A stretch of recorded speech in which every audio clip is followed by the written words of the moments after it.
Hello students, मैं अंजलि पयाल स्वागत करती हूँ आपका आईसीटी वर्चुअल क्लासरूम देहरादून से। कैसे हैं आप सब लोग? उम्मीद करती हूँ आप सब लोग अच्छे होंगे और अपनी लाइफ में बहुत बेहतर कुछ कर रहे होंगे। आज हम बात कर रहे हैं क्लास 10 के साइंस की, और जैसा कि आप लोग जानते हैं फर्स्ट चैप्टर यहाँ पर चल रहा है केमिकल रिएक्शंस एंड इक्वेशंस। यहाँ पर रासायनिक अभिक्रियाएं एवं समीकरण पर हम लोग बात कर रहे थे, जिसमें आपने चैप्टर पूरा पढ़ लिया था। जिसके बाद हम लोग यहाँ पर बात कर रहे थे क्वेश्चन आंसर्स पर। ठीक है, तो क्वेश्चन आंसर्स में लास्ट सेशन में हमने बहुत सारे क्वेश्चन आंसर्स देखे थे।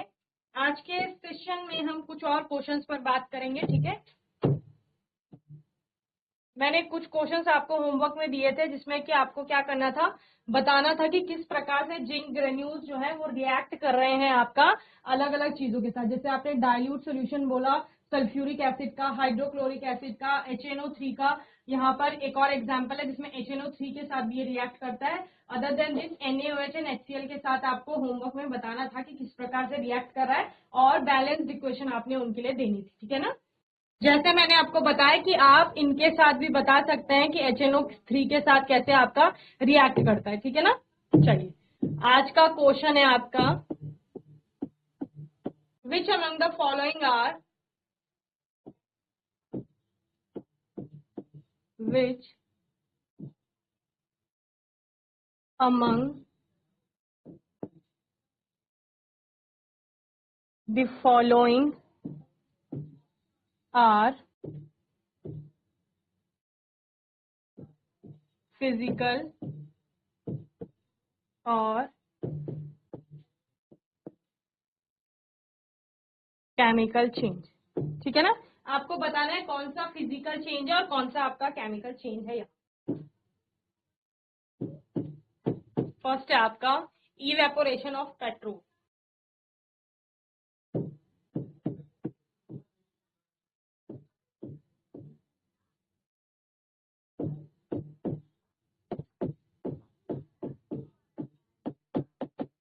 चलिए, इवेपोरेशन ऑफ पेट्रोल। देखो, इवेपोरेशन की बात हो रही है। पेट्रोल आपका लिक्विड स्टेट में था, लिक्विड से आपका कौन से स्टेट में जा रहा है, गैसेस स्टेट में जा रहा है। तो स्टेट फिजिकल स्टेट का कन्वर्जन है। दैट मीन्स ये कैसा होगा, आपका फिजिकल चेंज होगा। ठीक है, तो आप लिखेंगे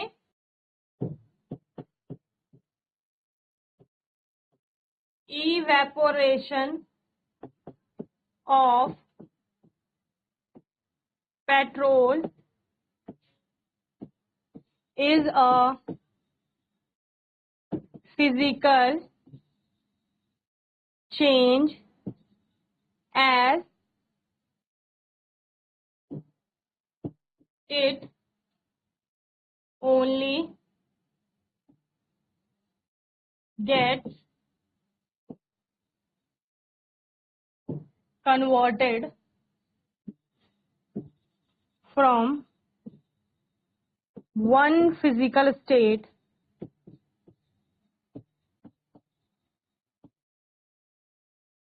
to another।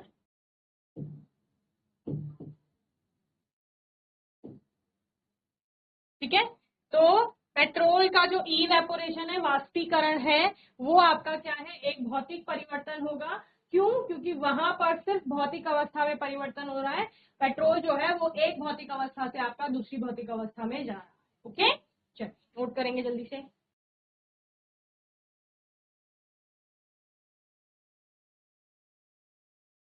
चलिए सेकेंड लिखिए,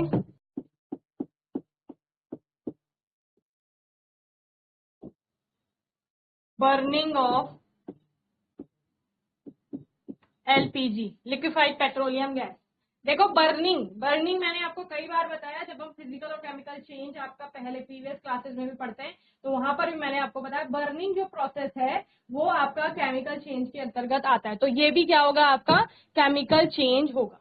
ठीक है ना। और यहाँ पर बर्निंग के बाद आपके नए नए प्रोडक्ट फॉर्म होंगे।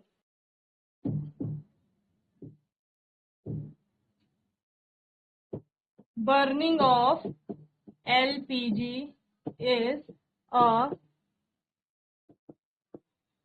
chemical change as heating of LPG produces or as heating produces CO2 and H2। ठीक है, तो ये आपका क्या हो गया, केमिकल चेंज हो गया। चलिए थर्ड है आपका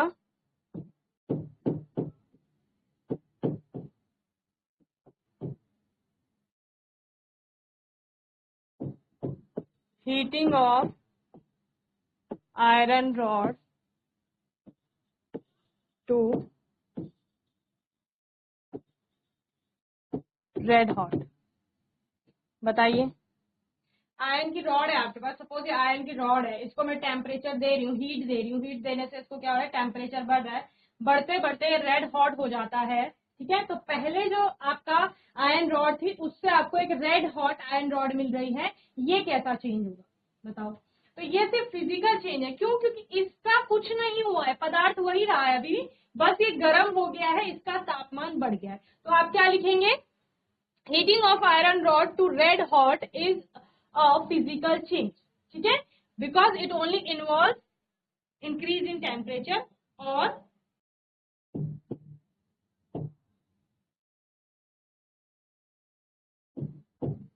the heating of an iron rod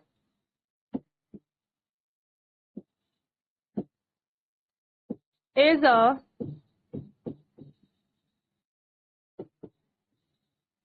physical change। heating of an iron rod to red hot ऐसे आप लिख सकते हो, is a physical change as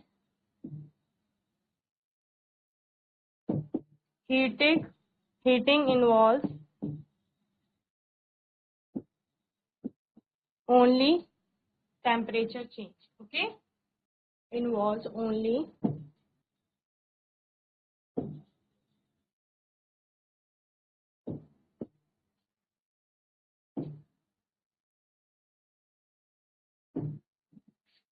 ठीक है। चलिए नेक्स्ट लिखिए,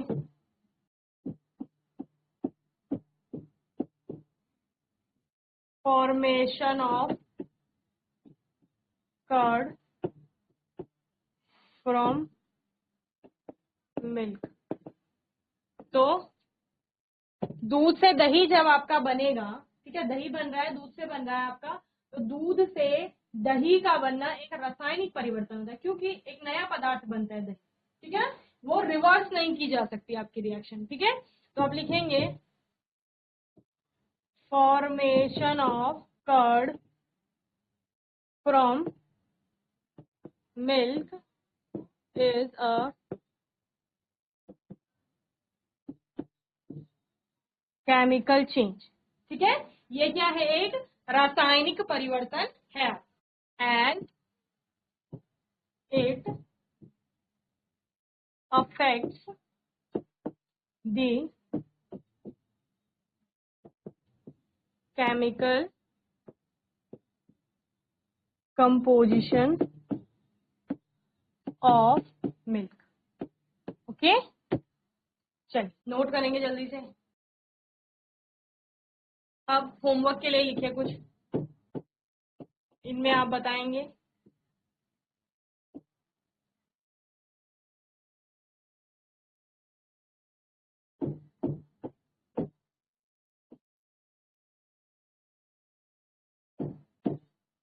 सब्लिमेशन ऑफ अमोनियम क्लोराइड। ठीक है,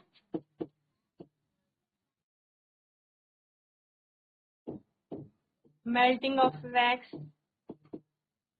ठीक है,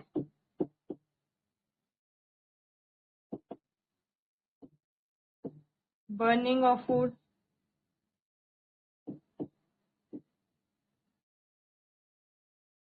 डाइजेशन ऑफ फूड। ठीक है ना, इनके बारे में आपको बताना है, ये चारों आपका फिजिकल चेंज है या केमिकल चेंज। ठीक है ना, चलिए नोट करेंगे। चलिए नेक्स्ट क्वेश्चन देखते हैं हम लोग।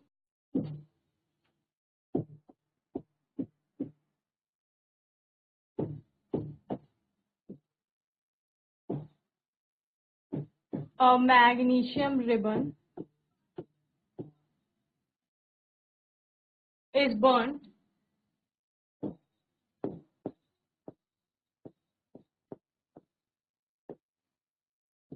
in oxygen and produces white substance, or to produce or to form or to give a white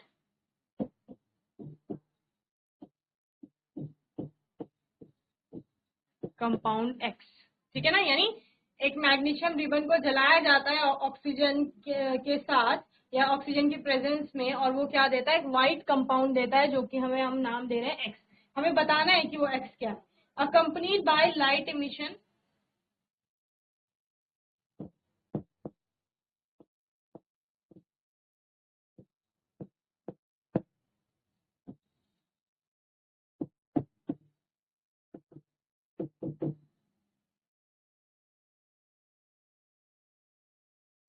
if the burning ribbon is now placed in an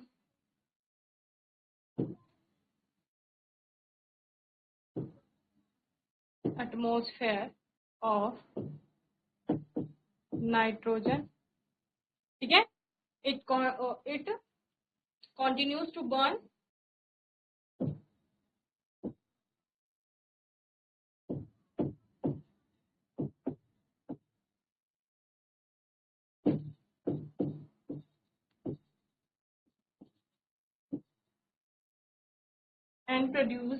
and produces a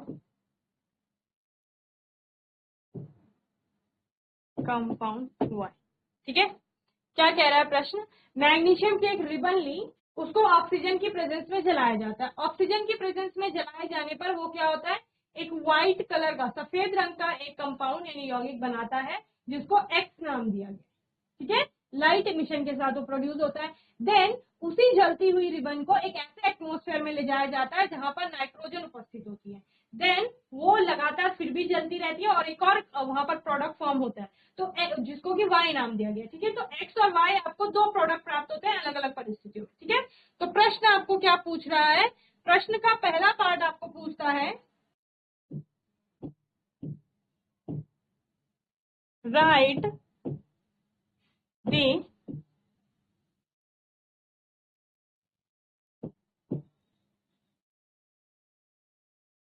chemical formula of X and Y, पहला।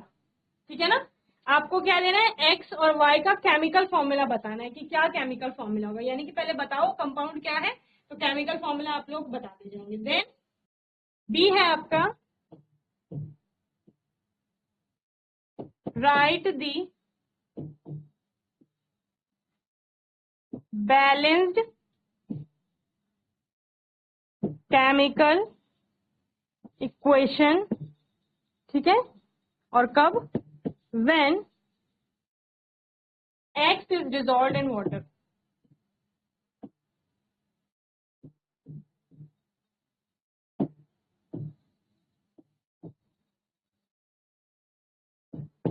ठीक है, write the balance chemical equation when x is dissolved in water. जब इस x को जल के साथ dissolve किया जाता है, पानी के साथ घोला जाता है, तो उसके लिए आपको एक संतुलित रासायनिक समीकरण लिखनी है। ठीक है, तो प्रश्न नोट करेंगे, फिर हम आंसर पर बात करेंगे।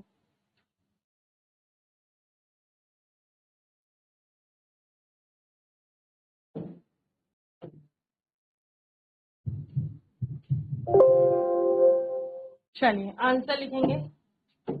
आपको पता है पहला कि जब मैग्नीशियम ऑक्सीजन की उपस्थिति में जलता था, तो आपने क्या बोला, एक केमिकल रिएक्शन हो रही है, दहन की अभिक्रिया भी आप दहन में भी आप इसको देखते हैं, मैग्नीशियम ऑक्सीजन से रिएक्ट करके मैग्नीशियम ऑक्साइड बनाता था। ठीक है, तो एक्स आपका क्या हो जाएगा, मैग्नीशियम ऑक्साइड यानी MgO हो जाएगा। ओके, तो Here X is magnesium oxide, ठीक है, और केमिकल फॉर्मूला इसका क्या हो जाएगा,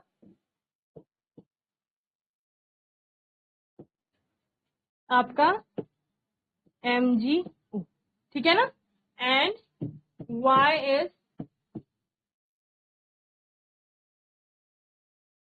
मैग्नीशियम नाइट्राइड, ठीक है, और मैग्नीशियम नाइट्राइड का फॉर्मूला भी आपने कल के सेशन में देखा था, Mg3N2, ओके, एंड इसका केमिकल फॉर्मूला आपका Mg3N2, ठीक है। तो क्वेश्चन का पहला पार्ट हो गया। अब क्या बोला है, जो ये X था ना, ये वाटर के साथ रिएक्ट करेगा, और when magnesium oxide reacts with water, तो तब क्या प्रोड्यूस करता है, आपका मैग्नीशियम हाइड्रोक्साइड वहां पर प्रोड्यूस होता है। तो बस उसी के लिए आपको क्या देनी है, बैलेंस्ड इक्वेशन देनी। When X is dissolved in water following reaction occur, ठीक है।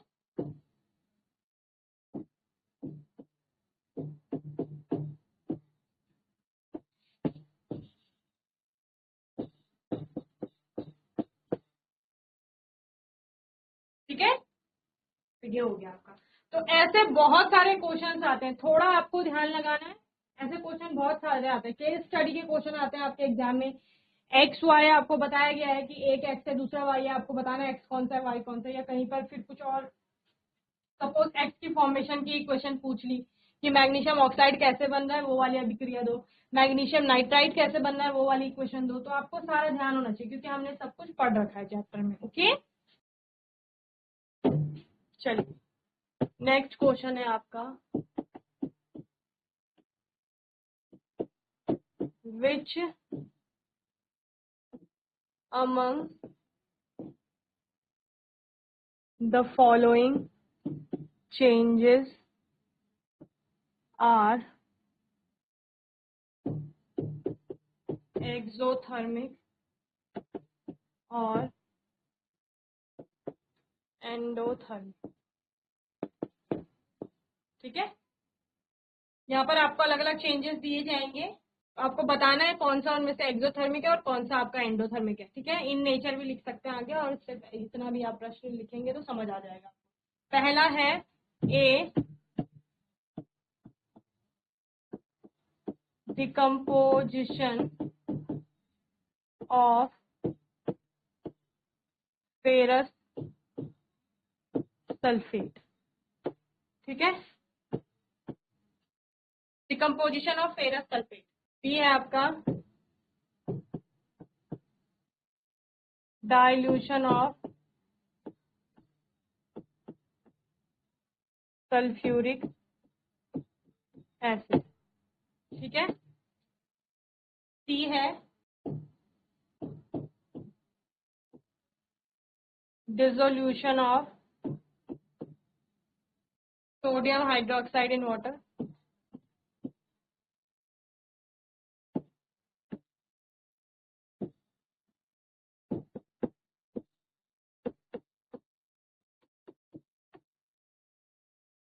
डी है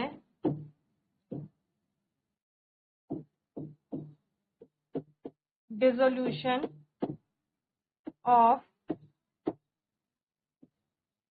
अमोनियम क्लोराइड इन H2, ठीक है।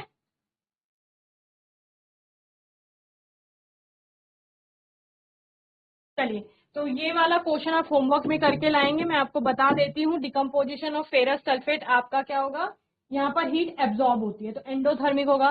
सल्फ्यूरिक एसिड का डाइल्यूशन जो होता है, तो मैंने आपको बताया जब एसिड में पानी गिरता है, डाइल्यूशन का मतलब मोस्टली आप पानी उसमें ऐड कर रहे हो, ठीक है ना। तो जब भी पानी और एसिड कॉन्टेक्ट में आएंगे तो वो एक्सो थर्मिक होगा, आपका हीट प्रोड्यूस होगी, ठीक है ना। सिंपली यहाँ पर भी आपका जब सोडियम हाइड्रोक्साइड का डिसोल्यूशन होता है वाटर के साथ, तो उस केस में भी हीट आपका इवॉल्व होती है या रिलीज होती है, तो वो भी एक्सोथर्मिक होगा। जबकि डिसोल्यूशन ऑफ अमोनियम क्लोराइड, वहां पर हीट एब्जॉर्ब होगी, तो वो आपका एंडोथर्मिक रिएक्शन होगा। ठीक है, इस क्वेश्चन को आप लोग होमवर्क में करके आएंगे। यहाँ तक चैप्टर को अच्छे से पढ़ लेंगे। कोई डाउट होगा, क्वेश्चन होगा, तो आने वाले सेशन में आप लोग पूछ लेंगे। अपने आने वाले सेशन में हम कुछ और नए टॉपिक्स पर बात करेंगे। और तब तक के लिए आईसीटी वर्चुअल क्लासरूम से जुड़ने के लिए धन्यवाद।